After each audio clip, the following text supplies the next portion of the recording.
Good afternoon, everyone. This is Queenie Clem with Queenie's Book Talk and Reviews, and I am your literary ambassador. And today, I have on my panel today, Tommy Gray and AJ Woods. They're on my channel to talk about the importance of being a father. Welcome, welcome, welcome. Thank you for having us. Thanks for having me. All right, Tommy, tell us a little bit about yourself. Well, I was born and raised in Indianapolis, Indiana. Grew up living with my grandmother probably for the first 11, 12 years. And after that, kind of transitioned to live with my mom and then my father and my stepdad. And went through high school. And by the time I got through high school and by the time I graduated, I had a very challenging time with literacy. I graduated high school at 19 years old, probably reading, I'll probably say 7th or 8th grade level. Didn't have a whole lot of understanding of reading and of writing, of conversing, and of holding a dialogue, conversation with someone, or trying to comprehend what you told me, trying to make the intangible tangible. Like all of that just wasn't happening. And so, later on, God opened up a door for me. I was able to go into the Marines and use the military as a leverage, as a platform to not only better myself as a man, but also open up some doors to go to school and then to receive an associate's degree in general studies, then going back to get a bachelor's degree in management, then going back again to get a master's degree in business administration. Getting a certificate in project management, and also authoring and publishing my first book. And in correlation with all that, was blessed with 3 beautiful daughters. My oldest daughter, 23, is getting ready to go to the police academy to be a cop. And my 2 young ones are daddy's girls. And so now, 22 years later, after the military, I am doing my best to make a positive impact, even acting, did a movie called Family Ties.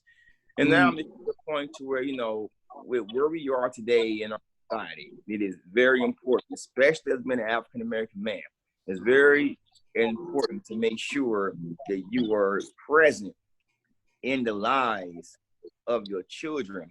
It is also equally important that you are present in the lives, if you are a father, present in the lives of your daughter. I cannot tell you how many women I've come across in my life, women in their 30s and their 40s, saying things like, I just don't understand why my dad doesn't want me. And so that's kind of, the inference of my life of, what I've been doing for the past 20 plus years. Okay. AJ? Excuse me.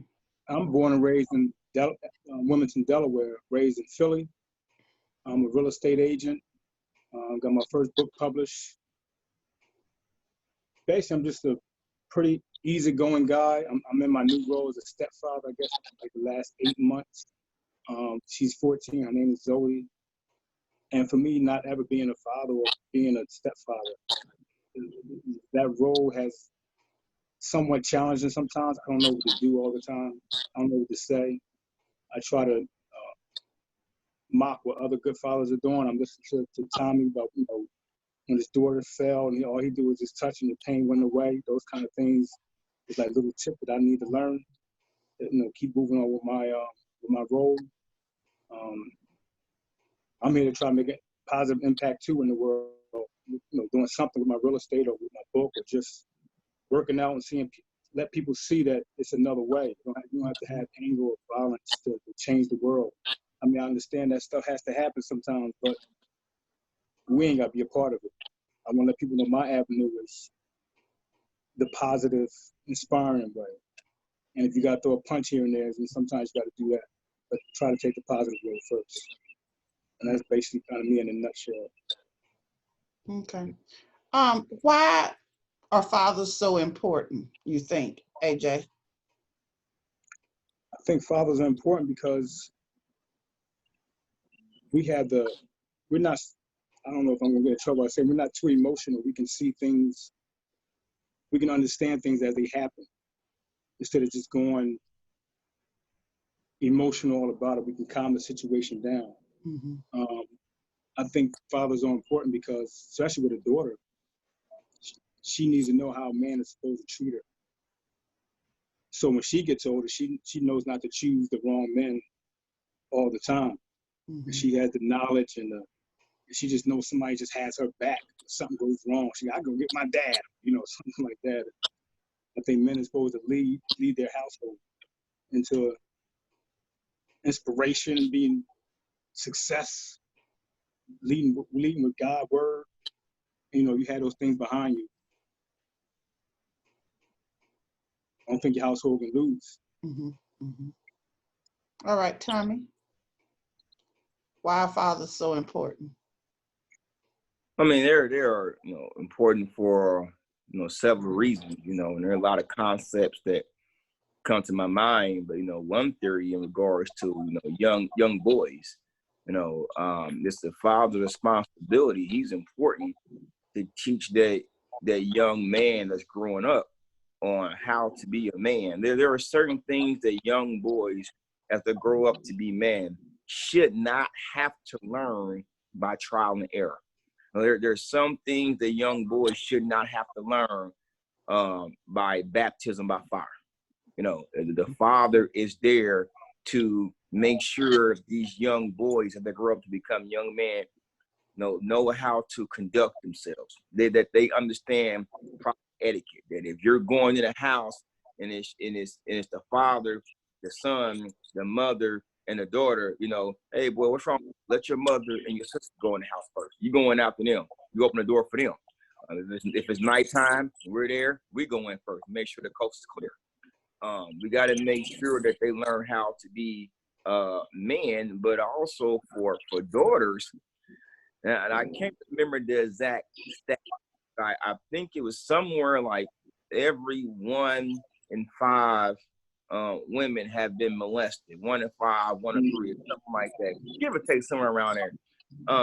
It's important for fathers to be in a young girl's life because she should know what it's like to be. She should know what it's like to have a genuine touch from a man, from a father, without being violated. So many young girls today, as they grow up, are molested by family members, and they don't know what real love is. As a father, especially have a young girl, it's important that I can pick my girls up, bring them close to me, and they know that when they are in daddy's arms, it is literally a safe place. What do you love about being a father, Tommy? There's never a dull moment. And and one thing that I learned, and one thing that I love about being a father is that, kids really teach you to stop and explain things on their level. I mean, my 4-year-old, for example, my 4-year-old can be in tears over something that's not going her way. And mothers and fathers, they can get to their kids, they can impact their kids differently. But because as fathers and because our voice is naturally heavy, because our presence is heavier, what I've learned and what I love is that it doesn't take a lot for me to get my daughter's attention. Now my 4-year-old, I can literally kneel down on one knee, get down on her level, look her in her little bitty eyes, and just explain to her why you can't have your way. And I was surprised at just how talking and explaining to her did so much. And I love the fact that having daughters, having kids, that it teaches me, because nobody comes into this world just learning how to be a father. And even when the kids come to this world, you still don't know how. You're still learning as you go. And I love the fact that I can learn how to get across to my kids as they grow older and as time goes on. Now, I know, AJ, you say you only been a stepfather for 8 months, but what have you loved thus far, being a father, a stepfather? I think making them happy, making her happy. When I first came, it was, you know, I didn't know what to do. I'm being honest, I didn't. I was like, I don't know what to do. And I just, you know what, I'm just going to start making breakfast every morning. And I did that, and she loved it. I didn't know how much she loved it till, you know, one day for Christmas, she gave me a gift, and it was just like a, thank you so much for the breakfast. I really enjoyed it. Like, I make pancakes and the bagels and the egg sandwiches. And, and then one time I had to leave for like 2 days, and I let them know, I gotta go away. And she said, who's gonna make my breakfast in the morning? So to like see her, you know, happy with that. And we went crabbing the other day out here in Maryland, and she had a crab dangling on it. She wanted it, and I came and scooped it. She's like, yes. And just to see that you know, that happiness that I made that happen, you know, it makes me feel good. And you just want to keep going and don't stop. And then the other part I like is the teaching. Just, you know, when it's just me and her, and I'm just telling her certain things and things that she don't know about. She's like, because she heard her, you know, mom for so many years. Now I'm coming with a different perspective. You know, one thing she liked this movie called what's that movie? Where they dress up like girls or something. Under the two black guys dress up like women, like cops. Anyway, it's one of her favorite movies where the guy dressed up like a girl. And she's like, you don't like that movie? I said, I can't condone a movie where men dress up like women. That movie funny. I said, it's not funny to me. As you get older, you know, you'll understand that that's a little bit deeper meaning than what that movie is putting out. And then me trying to express that to her, and so she can understand my side of it. And then hopefully she won't ever watch that movie again or anything like that. So I know I enjoy the teaching and putting a smile on her face. That's what makes me happy. Okay. Tommy, what are some challenges you have faced as a father? And you say you got 3 girls? Well, I mean, you know, one challenge is, you know, all your kids are not the same. I mean, they all have different personalities, and you know, it's like leadership. You know, with leadership, you know, one size does not fit all. You know, you can't expect to deal with everybody the same way and think you're going to get the best results. People are different, and so one challenge that I face is that learning, you know, what does it take to get to each girl. You know, some girls, my youngest one, even though she's 4, it baffles me because my youngest one, I could explain it to her, and she would get it. I mean, you tell her what's right, what's wrong, why she can't do it, she's good. My little one, my middle one, she sometimes needs some special attention. And you know, and that's okay, because sometimes you have to follow up with that. And when you follow up with that, you have to make sure that you have to make sure that you inspect what you expect.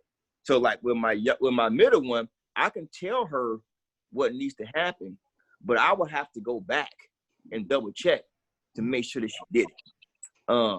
You know, my 4-year-old would do it to the best of her ability. My 12-year-old, I got to double check to make sure she did that thing. My 23-year-old, you know, the challenge with her is just making sure that, you know, you and dad, that you're always in proper communication. And because my 23-year-old is a young adult, you know, I have to make sure that I teach her, and that I've constantly reminded her that grown people suffer grown people consequences. You know, there's a difference between 23 and 13. You know, you not speaking up at 13, we probably could fix it. You not speaking up at 23, regardless of something, could cause some serious setbacks. And so one of the challenges I used to have with her was making sure that you have to understand that, yeah, you're grown, but now you suffer grown people consequences. And so, you know, the challenge is making sure that all your kids are different. And you got to learn what it takes to get to each and every one. And AJ, you say you had some challenges with your 14-year-old? Yeah, my challenges is kind of different. My challenges is when do I become the you know, breakfast guy do everything to make her happy, to the disciplinarian. You know, no, we're not doing that. No, we're not going to do. You know, she listened to mom all her life. Well, if I come in, no, but that's what we're going to do today. You're going to do these dishes. That's one of my challenges. And to be honest, another challenge is that with that homework.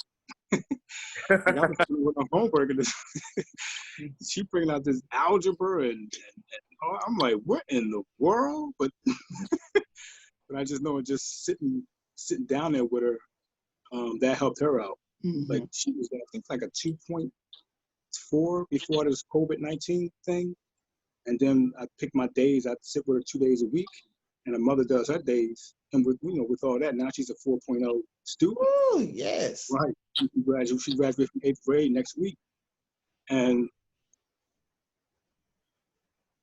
right now it's Mr. Anthony's cool, Mr. Anthony's cool, but now it's like, when do I make that turn?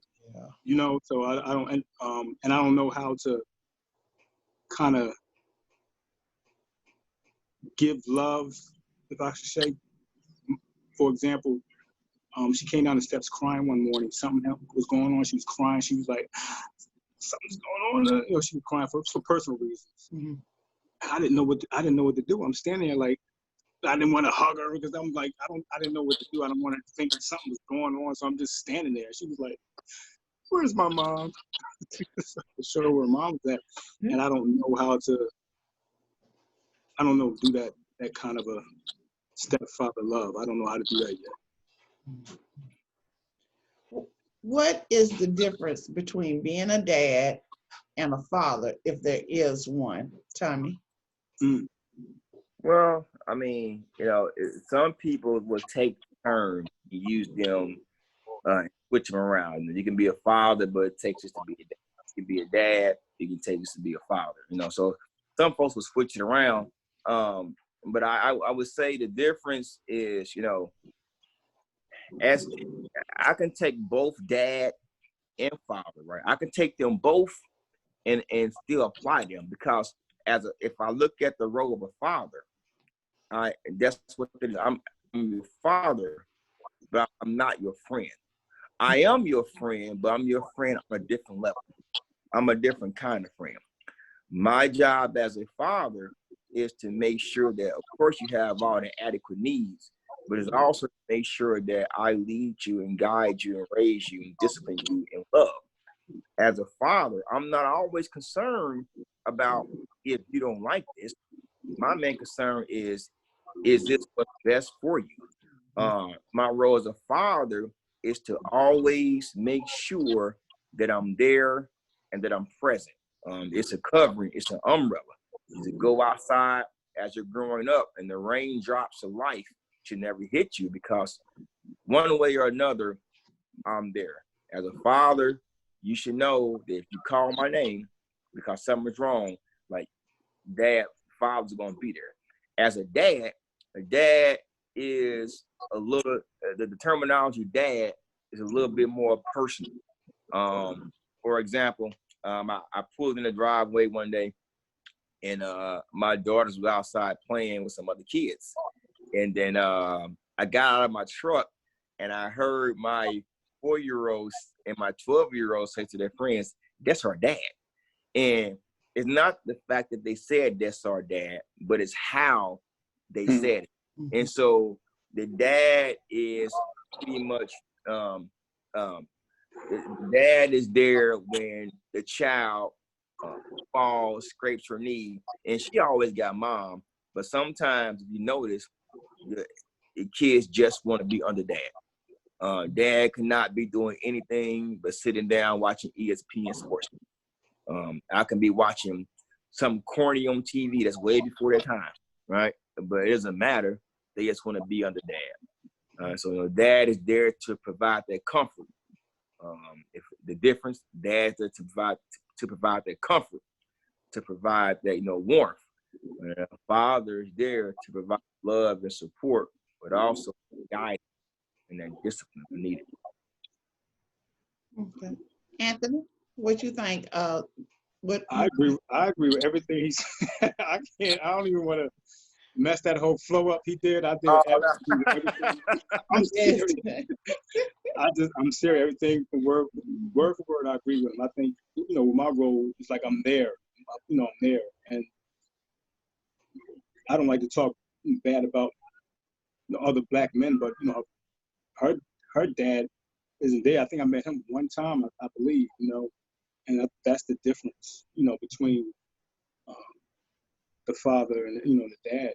Because now she was saying to, I didn't know this, she was saying to her mom, when I'm gonna get Mr. Anthony for Father's Day. I'm like, wow, I never received the Father's Day gift a day in my life. So she looks at me as someone who's there, someone who's God, and someone who's putting a smile on her face, the pancake guy, and like I'm there every day. She sees that. So that's, yeah, I agree with Tommy. What do you like or love about your own dad? Me? Either one of you. I start because I didn't know. I say as a child, he was there. He was a provider.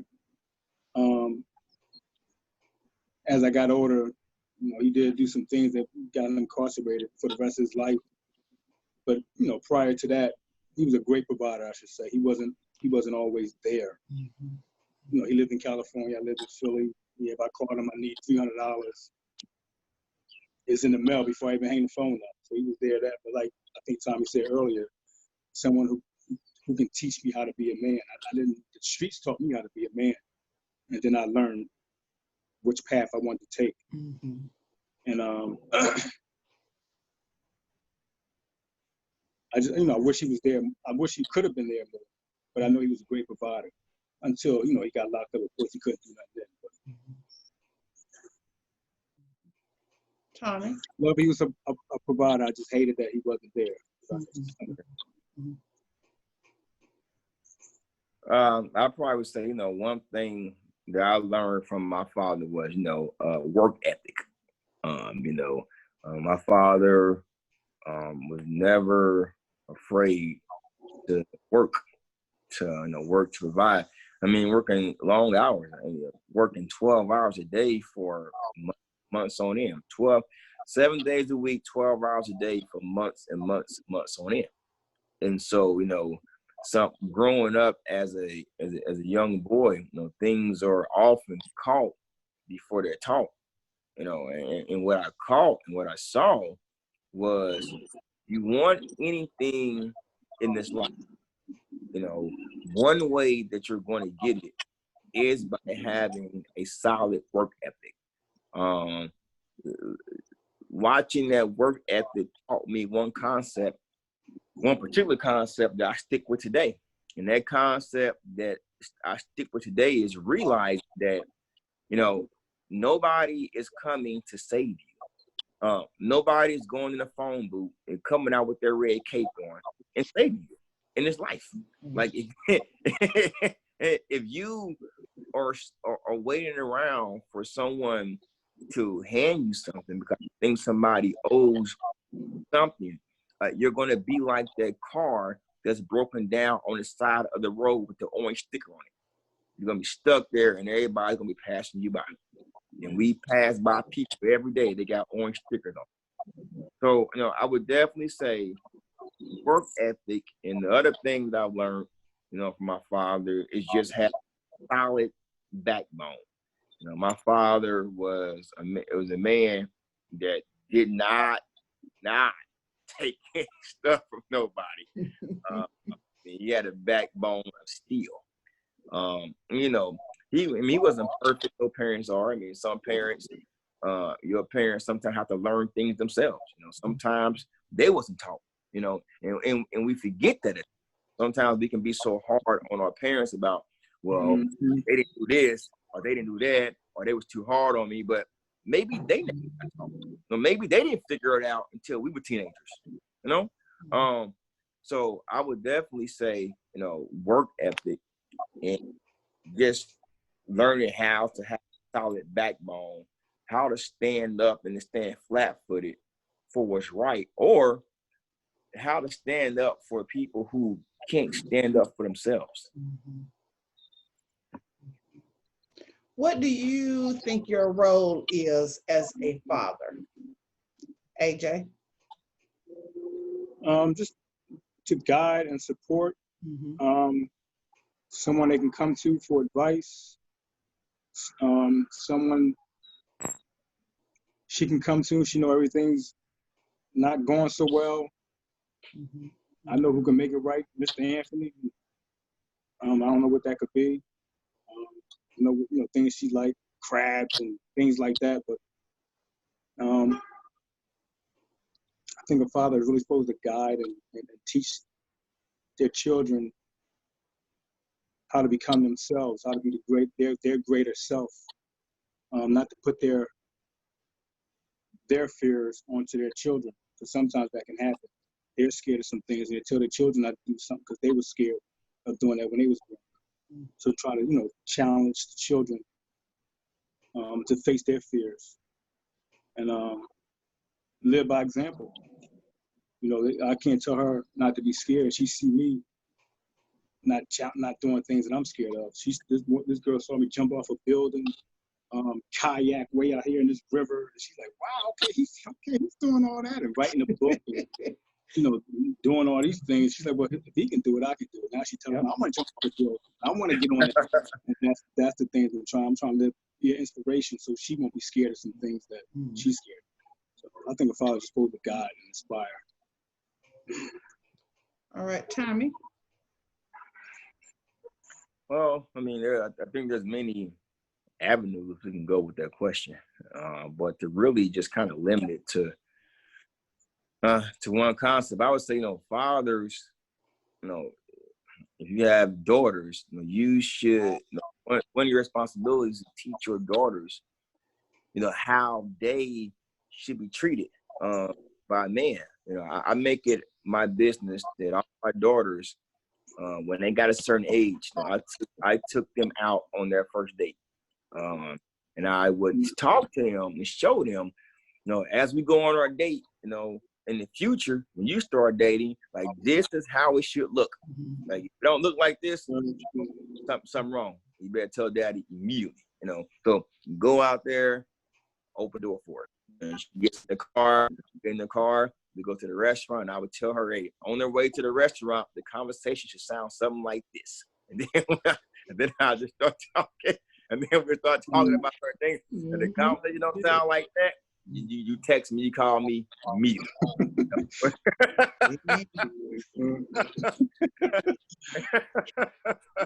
So, my goal as a father is, one role and one concept, one theory, one methodology is to show them how they should be treated. I can't leave it up to some knucklehead to come in the picture and take my daughters on a date and show them how they should be treated. That's my responsibility. And God holds me accountable for that. That's good stuff. What is manhood? Ooh. You got that, Tommy. Let you go first.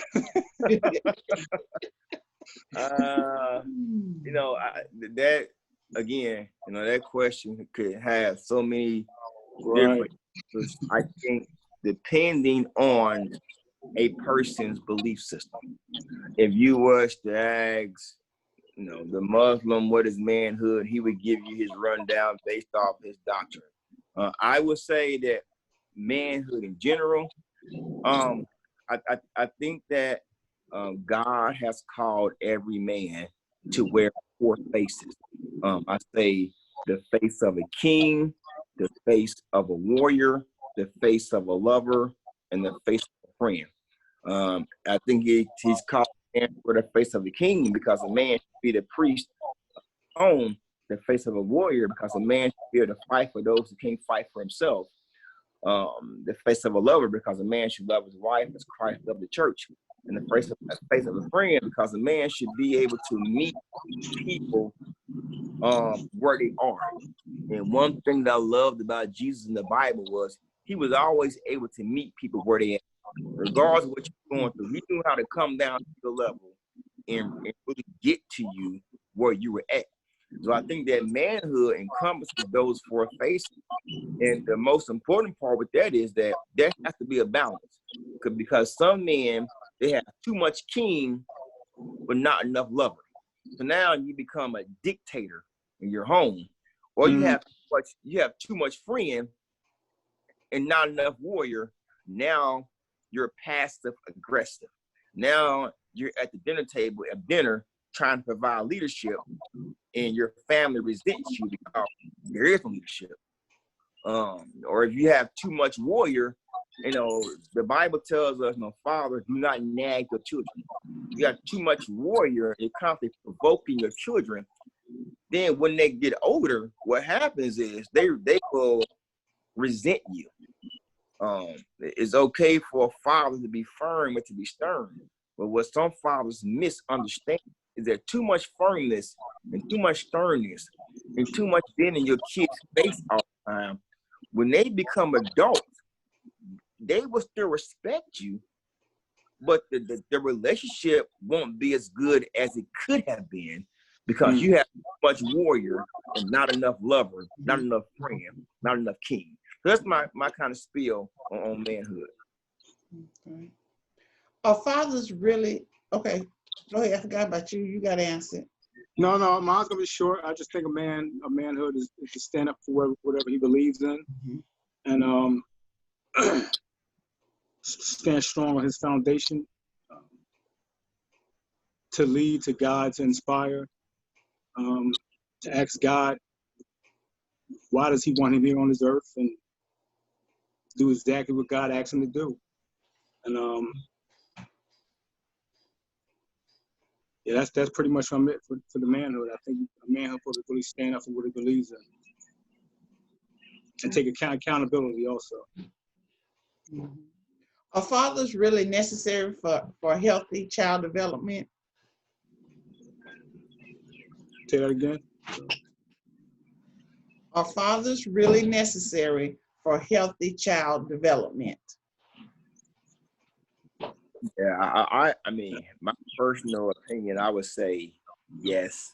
I would tell people any day that a single mom can't raise a man. I believe that she can, but I also believe that if a father is in the picture, there are some things that boy can learn sooner and without as much pain.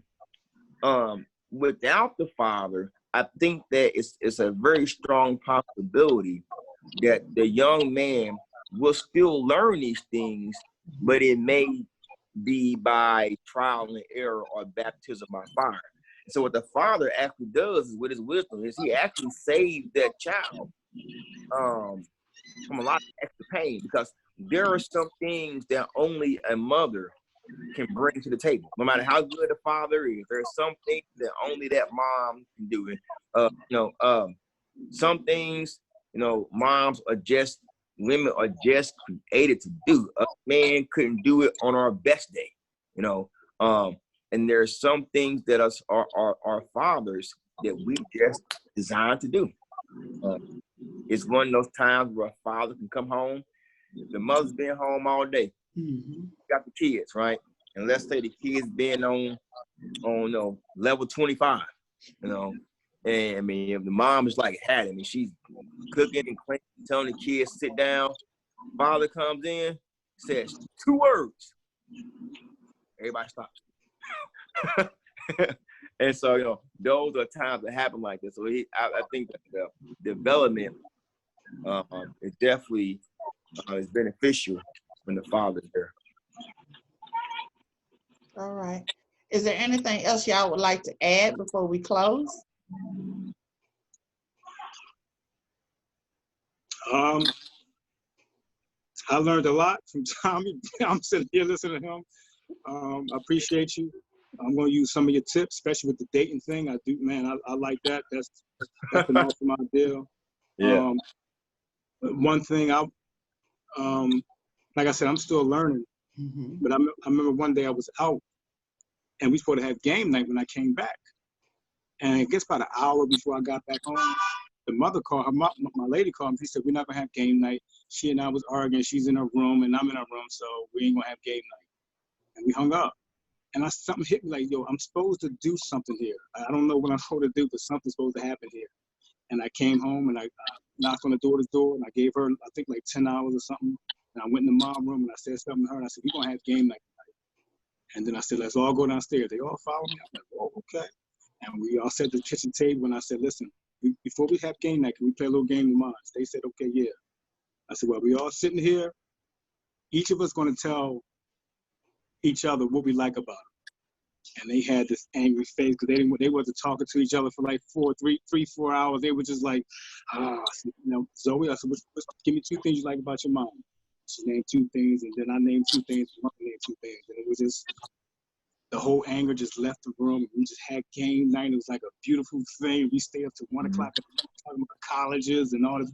And I was like, for me, I was like, I did that. Like, wow. Like, I felt like a father at that moment. That's and right. then the next thing, the mom came and said, I appreciate you so much. I think you did that. That was a wonderful thing. And I think fathers are so important, even stepfathers,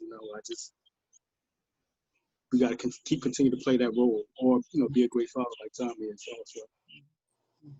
And, man, I would definitely tell you and motivate you and encourage you, man, that, even though their father may not be there, like, you're it, man. And, you may feel like a stepfather because of the title or whatever, man. I understand what you're getting at, I do. But at the same time, man, like, your dad, like, that's you. If you had not have been there, then her and the mother probably would have made up eventually, but who knows how much time would have went past that. And so you was able to step in, and you basically stepped in and you kept the enemy from coming in that household, man. So, you may not have all the answers yet on how to do this thing, man. Nobody does. Some may have been doing it longer than others, but we're still learning. So I just want to tell you, man, I think that you are doing a great job, man. Even if something comes up and you say, I'm not too sure what to do, my advice to you is you do what you think is best, right? Because what it does is it shows action, and action shows that you care. I mean, do something, man. Make yourself known. It doesn't always have to be forceful. It can be loving. Sometimes it's just sitting down with your daughter. I use her for example. Sitting down with your daughter, and she'll tell you something, and you can always lean forward and say to her, tell me more. Just the fact that you want to know what's going on, man. So I think you're doing a great job, man. God, I appreciate that, man. Thank you. Thank you, Queen, for having me too. Thank you both. Thank you both for coming in today. I really appreciate it. I ain't gonna say that, but thank y'all for coming in. This is Queenie with Queenie's Book Talk and Reviews. Happy reading and happy Father's Day. Happy Father's Day to all the fathers. Thank you.